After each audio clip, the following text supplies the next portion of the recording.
नमस्कार दोस्तों, मैं राहुल नेगी सक्षम एकेडमी के ऑनलाइन प्लेटफॉर्म पे आपका स्वागत और अभिनंदन करता हूं। जैसे कि हम पिछले क्लास में हम कुणिद राजवंश के बारे में पढ़ चुके हैं। जो हमारा आज का टॉपिक होगा वो पौरव राजवंश से संबंधित है। तो चलिए हम ज़्यादा समय ना गंवाते हुए हम पौरव राजवंश की ओर चलते हैं। तो हमारा पौरव राजवंश जो कि मेनली ब्रह्मपुर राजवंश के नाम से भी हम इसे ही जानते हैं, पर्वताकार राजवंश के नाम से भी हम इसे ही जानते हैं। पौरव राजवंश के जो हमें तीन नाम मिलते हैं मेनली, ब्रह्मपुर राजवंश, पर्वताकार राजवंश और पौरव राजवंश। तो चलिए इस बारे में थोड़ा चर्चा करते हैं, हमें कहाँ कहाँ से इसका उल्लेख मिलता है।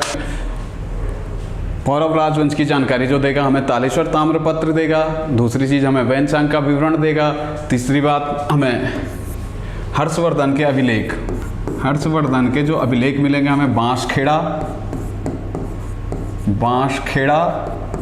व मधुबनी। तो हमें जो पौरव राजवंश था हमारा उत्तराखंड में स्थापित, इस बारे में जो जानकारी हमके तीन स्रोत हमें मेनली जो हम पे तीन स्रोत हैं वो हमारा पहला तालेश्वर ताम्रपत्र है, दूसरा वैनचांग का विवरण आएगा, तीसरा हम पे जो होगा हर्षवर्धन के बांसखेड़ा और मधुबनी अभिलेख आएंगे। इन्हीं चीज़ों से हमें तालेश्वर ताम्रपत्र से जो मेनली उत्तराखंड में पौरव राजवंश की जानकारी मिलती है। यही इस राजवंश का महत्वपूर्ण जो जानकारी का महत्वपूर्ण स्रोत आएगा हम पे, वो आएगा तालेश्वर ताम्रपत्र। तो चलिए इस बारे में थोड़ा चर्चा करते हैं। तालेश्वर ताम्रपत्र के बारे में थोड़ा चर्चा करते हैं हम। मेनली बात है 1914 और 15 की। तो तालेश्वर जो क्षेत्र पड़ता है हमारा वर्तमान में अल्मोड़ा के विंध्याचल क्षेत्र के आसपास ये क्षेत्र है। तो तालेश्वर में एक पुराना मंदिर था 1914-15 में, इसका पुनरुद्धार किया जा रहा था। पुनरुद्धार के लिए इस मंदिर की खुदाई चल रही थी। तो इस खुदाई में स्थानीय लोगों को यहाँ से 2 ताम्रपत्र मिले हैं। यही ताम्रपत्र हैं जो पौरव राजवंश की जानकारी का स्रोत हम पे अभी तक हैं। तो इन ताम्रपत्रों में तालेश्वर को एक तो पर्वताकार राजवंश के रूप में दिखाया गया है। पर्वताकार राजवंश के रूप में जो जानकारी मिलती है तालेश्वर ताम्रपत्र से मिलती है। इसी तालेश्वर ताम्रपत्र में इस वंश का जो संस्थापक दर्शाया गया है वो विष्णुवर्मन प्रथम। जो इस वंश का संस्थापक है विष्णुवर्मन प्रथम इस वंश का संस्थापक है। जबकि इस वंश का जो अंतिम राजा आएगा उसमें भी आपको कुछ नहीं करना है, बस अंतिम में सेकंड जोड़ देना। विष्णुवर्मन द्वितीय जो होगा वो इस वंश का अंतिम राजा होगा। अभी भी एक बात समझ लीजिए, पौरव राजवंश का जो संस्थापक राजा आएगा विष्णुवर्मन प्रथम इस राजवंश की स्थापना करेगा, जबकि विष्णुवर्धन द्वितीय इस वंश का अंतिम राजा था। तो चलिए हम थोड़ा, जब पौरव राजवंश थे इस टाइम उत्तर भारत में क्या राजनीतिक स्थितियां इस टाइम रही थी इस बारे में थोड़ा चर्चा करता हूं। फिर पौरव राजवंश के प्रशासन पे आऊँगा, फिर इनके राजा हैं इनके बारे में थोड़ा चर्चा करेंगे। तो चलिए हम थोड़ा उत्तर भारत की स्थिति उस टाइम देख लेते हैं। हम पे उत्तर भारत में क्या था, मेनली हर्षवर्धन का कार्यकाल रहा। जो हर्षवर्धन है, गुप्तों के बाद हर्षवर्धन राजा बना था। हर्षवर्धन 646 ईस्वी में इनकी मृत्यु हो जाती है। तो हर्ष का जब पतन होता 646 ईस्वी में तो उत्तर भारत में भारी अराजकता का माहौल पैदा हो जाता है।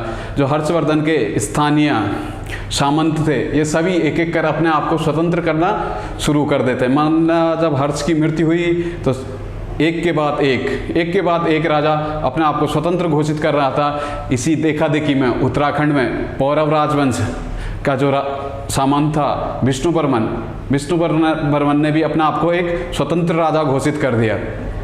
तो यहीं से पौरव राजवंश की स्थापना हो जाती है। मेनली हम देखेंगे तो पौरव राजवंश की स्थापना 647 ईस्वी से 725 ईस्वी के मध्य हमें पौरव राजवंश की जानकारी मिलेगी, क्योंकि 725 ईस्वी में माना जाता कि मालवा के क्षेत्र में यशोवर्मन का राज्य स्थापित हो चुका था। यशोवर्मन जो कि पूरे हिमालयी क्षेत्र को जीत लेता है, तो माना जाता है कि 725 ईस्वी के आसपास पौरव राजवंश की भी इनकी अधीनता स्वीकार कर लेगा।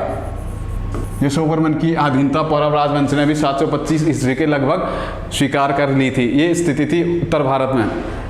तो उत्तर भारत में थोड़ा उत्तराखंड की भी उस टाइम के करंट स्थिति पे चर्चा कर लेते हैं। जो उत्तराखंड राज्य था हमारा, तो मेनली पौरव राजवंश हमारा गढ़वाल और कुमाऊं के मध्य स्थित था।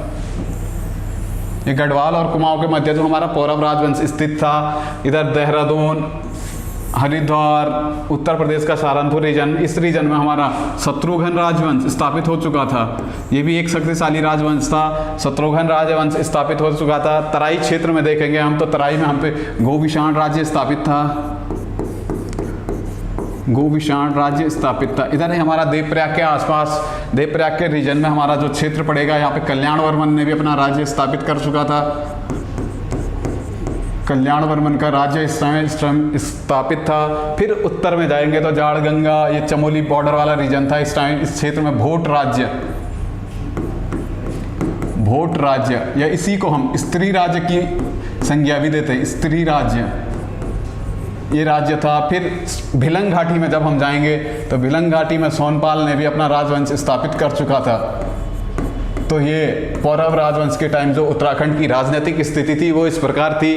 देहरादून, हरिद्वार, हिमाचल प्रदेश, हरियाणा और उत्तर प्रदेश वाले रीजन में हमारा शत्रुघ्न राजवंश स्थापित था। देवप्रयाग के आसपास वाला जो रीजन था हमारा कल्याण वर्मन ने यहाँ पे अपनी राज्य की स्थापना कर चुका था। उत्तर में देखें हम बॉर्डर एरिया में तो जो हमारा भोट राज्य, स्त्री राज्य, ये भी स्थापित हो चुका था। तराई क्षेत्र में गोविषाण राज्य हमारा स्थापित हो चुका था।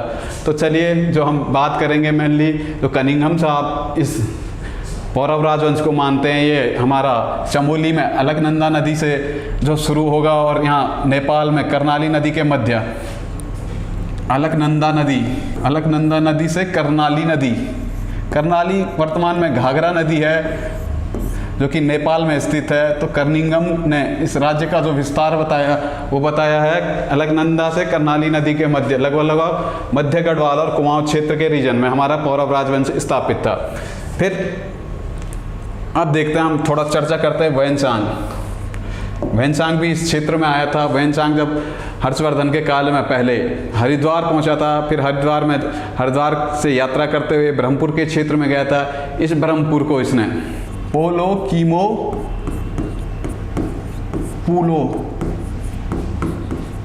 इस ब्रह्मपुर क्षेत्र को जो हर्षवर्धन, ये वैनचांग जो नाम देगा हमारा पोलो के नाम से संबोधित करेगा। फिर इसका जो विस्तार बताएगा ये 6667 मील क्षेत्र में ये इसका विस्तार बताएगा। ब्रह्मपुर राज्य था, ये चारों ओर, इसके चारों ओर पहाड़ियाँ थी। इसी पहाड़ियों के कारण इसे पर्वताकार राजवंश की संज्ञा भी मिलेगी। ब्रह्मपुर एक सुंदर राज्य था, इस कारण इसे चारों ओर पर्वतों से घिरा हुआ था, इसलिए इसे पर्वताकार राज्य की संज्ञा भी हम देंगे। फिर देखेंगे तो वैनचांग इस ब्रह्मपुर को इंद्र की नगरी, वो नगरों में सुव्यवस्थित शहर, इंद्र की नगरी की संज्ञा भी वैनचांग इसे देगा। नगरों में सुव्यवस्थित शहर की संज्ञा भी वैनचांग ब्रह्मपुर राज्य को देगा। चलिए हमें तो वैनचांग का विवरण मिलेगा तो मेनली हमें ब्रह्मपुर के लिए पोलो का उल्लेख वैनचांग इसमें करेगा। फिर वैनचांग की एक बुक है सीयू की, इसी बुक में वैनचांग ने पोलो के नाम से ब्रह्मपुर के संज्ञा दी है। फिर इसी को 667 मील की परिधि में ब्रह्मपुर राज्य का विस्तार बताया है। फिर पर्वताकार राज्य की भी संज्ञा मिली है इसे, इंद्र की नगरी और सुव्यवस्थित शहर, वैनचांग ब्रह्मपुर राज्य को उल्लेख करेगा। फिर चलते हम अब इनके राजवंश पे। तो राजवंश जो पौरवों का राजवंश था, पौरव राजवंश तालेश्वर ताम्रपत्र के अनुसार, मेनली हम तालेश्वर ताम्रपत्र के अनुसार देखेंगे तो विष्णुवर्मन प्रथम, याद रखिएगा ये शब्द, विष्णुवर्मन प्रथम जो राजा होगा वो इसका संस्थापक होगा, पौरव राजवंश का संस्थापक। तो ये बात याद रखिएगा, पौरव राजवंश का जो संस्थापक होगा विष्णुवर्मन प्रथम इस राजवंश की स्थापना करेगा। फिर ये एक स्वतंत्र शासक था। फिर इसके बाद इन्हीं का पुत्र शर्ववर्मन राजा बना, ये भी कुछ समय तक यहाँ का शासक रहा। फिर मेनली जो ये शुरू के दो राजा हुए हैं पौरव राजवंश में, जो प्राइमरी दो राजा हुए हैं ये स्वतंत्र शासक तो थे लेकिन संप्रभुत्व संपन्न शासक नहीं थे, क्योंकि ये हर्षवर्धन के जो उत्तराधिकारी थे उनके प्रति ये समर्पण का भाव रखते थे। जो इनका समर्पण का भाव था वो हर्षवर्धन के उत्तराधिकारियों के प्रति इनका समर्पण का भाव था, इसलिए हम इन्हें सर्वसंपन्न राजा नहीं मानेंगे। अब हम पे जो तीसरा राजा आएगा अग्निवर्मन इस राजवंश का सबसे प्रतापी शासक था अग्निवर्मन, नाम ही में अग्नि है जिसके। इसने ही इस राजवंश की जो विस्तार था अपने चारों ओर, इसने जो अग्निवर्मन था इसने अपने राज्य का विस्तार अपने चारों ओर फैलाया। इसके जो इसका प्रतापी होने का जो इसका स्रोत मिलता हमें, इसके द्वारा धारण की गई महाराजाधिराज, महाराजाधिराज, ये शब्द याद रखिएगा, महाराजाधिराज की उपाधि ये धारण करेगा। इसी उपाधि से हम यह अनुमान लगाएंगे कि यह एक, जब महाराजाधिराज की उपाधि धारण कर रहा मतलब ये सर्वसंपन्न राजा है, सर्वसंपन्न या प्रभुता संपन्न जो आएगा हम पे, ये पहला राजा होगा इस राजवंश का जो अपने सर्वसंपन्न या प्रभुता संपन्न राज्य की जानकारी हमें देगा। इसकी दो उपाधियां हम पे मेनली मिलेंगी, पहला महाराजाधिराज, दूसरा परम भट्टारक। जो उपाधियाँ इनकी मिलेगी, महाराजाधिराज और परम भट्टारक की दो उपाधियाँ ये लेगा। इसी से हम इसका ये चीज़ लगाते हैं कि इसने राज्य का सर्वाधिक विस्तार किया था, इन्हीं विस्तार के कारण महाराजाधिराज और परम भट्टारक की उपाधि ये लेता है। तो चलिए, ये था अग्निवर्मन। अग्निवर्मन के बाद जो अगला राजा इस राजवंश में आएगा वो हमें इस राज्य की महत्वपूर्ण जानकारी देगा, वो था द्युतिवर्मन। मेनली जो तालेश्वर ताम्रपत्र हैं, तालेश्वर से एक नहीं दो ताम्रपत्र हमें मिलते हैं। पहला मिलेगा हमें द्युतिवर्मन का ताम्रपत्र, जो मेनली तालेश्वर ताम्रपत्र है द्युतिवर्मन ही का है, जो कि ये अपने राज्य के 5वें वर्ष जब राजा बनता तो ये 5वें वर्ष में द्युतिवर्मन एक ताम्रपत्र जारी करता है, यही वो तालेश्वर ताम्रपत्र है। इसी में द्युतिवर्मन अपने पिता अग्निवर्मन की उपाधियों के बारे में उल्लेख करेगा। फिर द्युतिवर्मन भी महाराजाधिराज और परम भट्टारक की उपाधि लेता है। फिर इसी तालेश्वर ताम्रपत्र में द्युतिवर्मन अपनी प्रशासनिक इकाई के बारे में हमें जानकारी देता है। जो इनकी प्रशासनिक इकाइयाँ थी, तो इनका प्रशासन था, प्रशासन की इकाई को सुव्यवस्थित किया था जो तालेश्वर में, तो वो द्युतिवर्मन ने किया था। मेनली इन्होंने जो प्रशासनिक इकाई थी, इनकी प्रशासनिक इकाई जो थी वो गुप्तकालीन, मौर्यकालीन और हर्षवर्धन से तो बहुत ज़्यादा मिलती जुलती थी। हर्ष के प्रशासन में जो जो पदाधिकारी थे उन्होंने भी एज इट इज जैसा का तैसा इन्होंने अडॉप्ट किया अपने प्रशासन में। तो मेनली कभी हमें ग्रुप सी में ऐसा क्वेश्चन देखने को मिलेगा तो हम हर्षवर्धन का जो प्रशासन था उससे रिलेट करते हुए हम पौरव राजवंश के प्रशासन को भी पढ़ सकते हैं। हमें बहुत हेल्पफुल करेगा ये चीज़ें, ऑप्शन डिलीट करने में बहुत मदद करता है ये चीज़ें, याद रखिएगा। तो जो प्रशासन इकाई का व्यवस्थित किया था वो द्युतिवर्मन ने किया था। फिर द्युतिवर्मन के बाद अंतिम राजा जो इस वंश का आएगा वो आएगा हम पे विष्णुवर्मन द्वितीय। राज्यकाल के 18वें वर्ष में एक ताम्रपत्र जारी करेगा। तालेश्वर से दो ताम्रपत्र मिले हैं, पहला द्युतिवर्मन का, दूसरा विष्णुवर्मन द्वितीय का। ये भी अपने राज्यकाल के 18वें वर्ष में एक ताम्रपत्र जारी करता है। इसी ताम्रपत्र में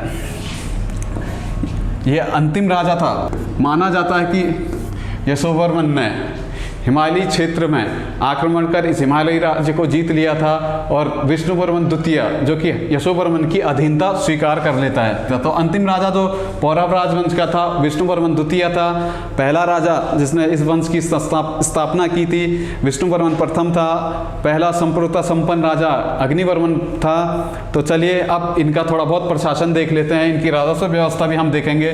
प्रशासन में देखिए जो मेन था जिसमें कार्यपालिका, विधायिका और न्यायपालिका, किसी भी राज्य में प्रशासन करने की ये तीन महत्वपूर्ण शक्ति होती है, कार्यपालिका, विधायिका और न्यायपालिका। जब पौरव राजवंश पढ़ेंगे हम तो इसमें जो ये तीनों शक्ति थी ये राजा में निहित थी।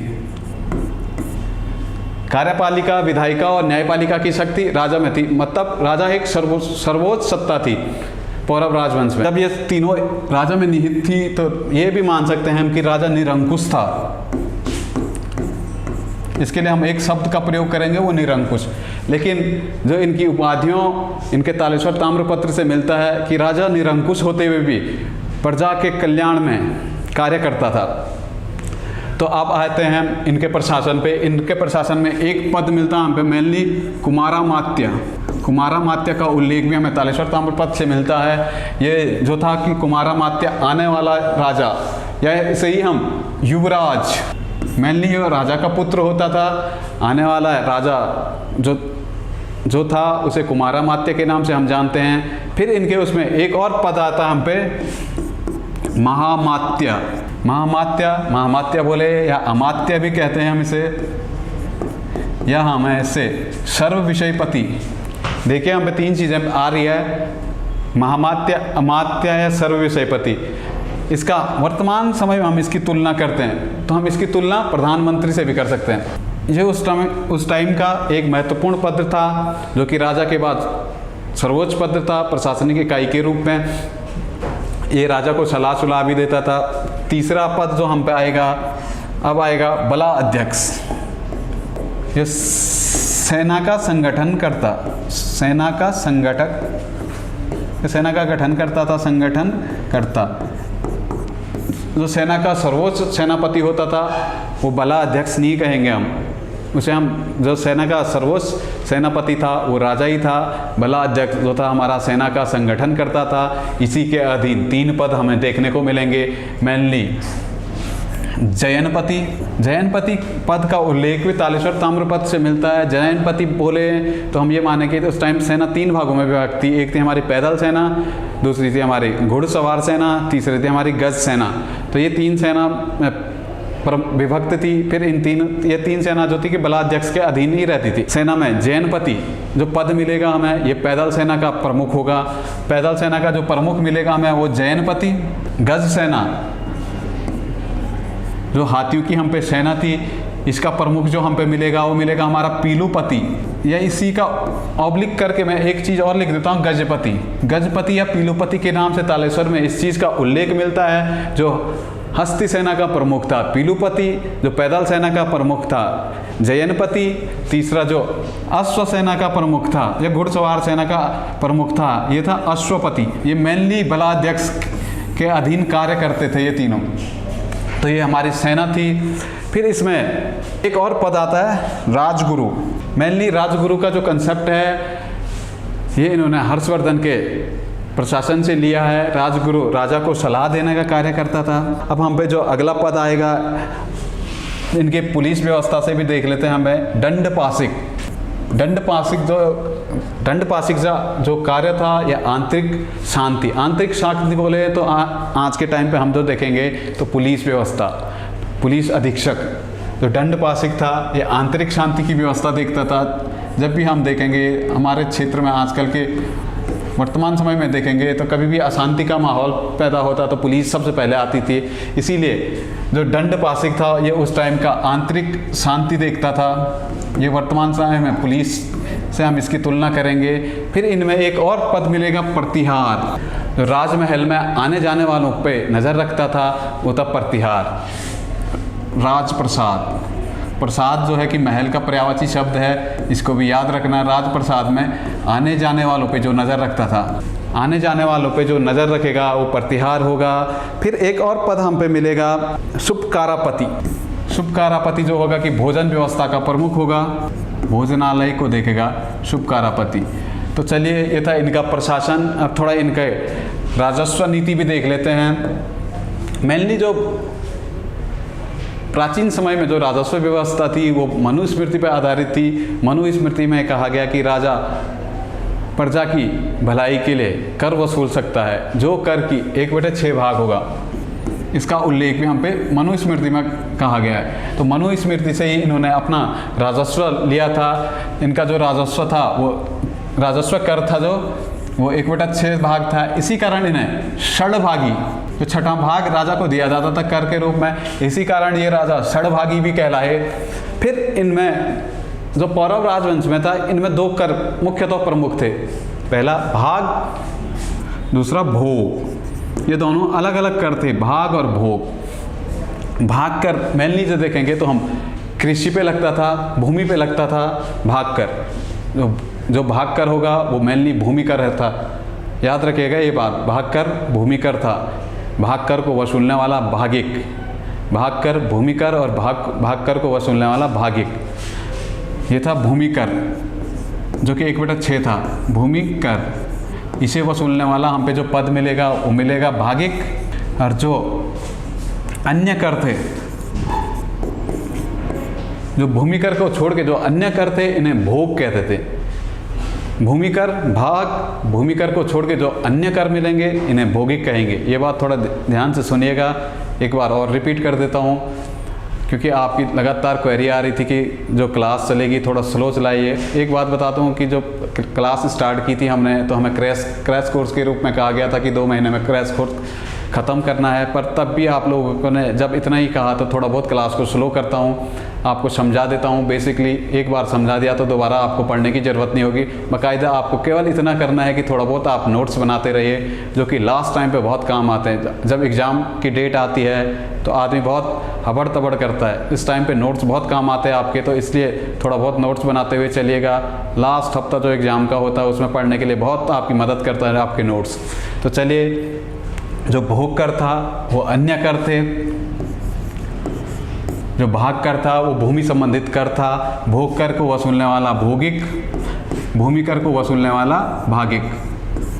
तो देख लीजिए 2 चीज़ यहाँ पे आती है, भाग कर भूमि कर, भोग कर अन्य कर, भाग कर को वसूलेगा भागिक, भूमि कर को वसूलेगा भौगिक। तो इनकी सहायता के लिए मेनली ग्रामीण क्षेत्र में जो कर वसूली के लिए, जो मेनली ग्रामीण क्षेत्र में इनकी सहायता के लिए कुलचारिक का पद था। तो कुलचारिक वर्तमान परिस्थितियों में देखें हम तो आजकल लोअर पीसीएस का भी पेपर आया है, तो एक कुलचारिक जो एनटी था वर्तमान में तहसीलदार, नायब तहसीलदार नहीं तहसीलदार,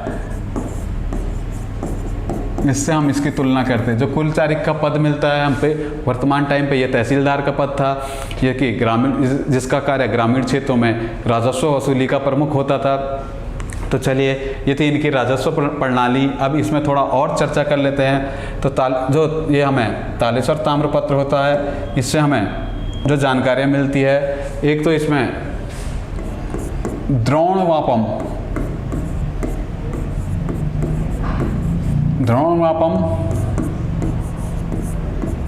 कुल्यवापम नामक जानकारी भी हमें मिलते हैं, जो कि भूमि मापन से संबंधित जानकारी थी। मेनली जो द्रोणमापन और कुल्यवापन था, इसी में एक सबसे बड़ी इकाई इनकी और आती है खारवापम। ये तो एकदम भूमि की मापन थी। अब जो इस तालेश्वर ताम्रपत्र का अंतिम लाइन है, थोड़ा इस चीज़ को ध्यान से सुनिए। तालेश्वर ताम्रपत्र में एक चीज़ का विशेष उल्लेख किया गया है, कार्तिकेयपुर का उल्लेख किया गया है, लेकिन कार्तिकेयपुर राजवंश के रूप में नहीं किया गया है। ये बात ध्यान रखिएगा। जो कार्तिकेयपुर का उल्लेख इसमें तालेश्वर ताम्रपत्र में किया गया, वो राजस्व गांव के रूप में किया गया। राजस्व ग्राम था इनका कार्तिकेयपुर। तो इसी चीज़ से हम ये अनुमान लगाते हैं कि तो पौरव राजवंश था, ये कार्तिकेयपुर राजवंश से पहले का स्थापित था, क्योंकि इसमें कार्तिकेयपुर जो गांव को राजस्व ग्राम की संज्ञा दी गई है।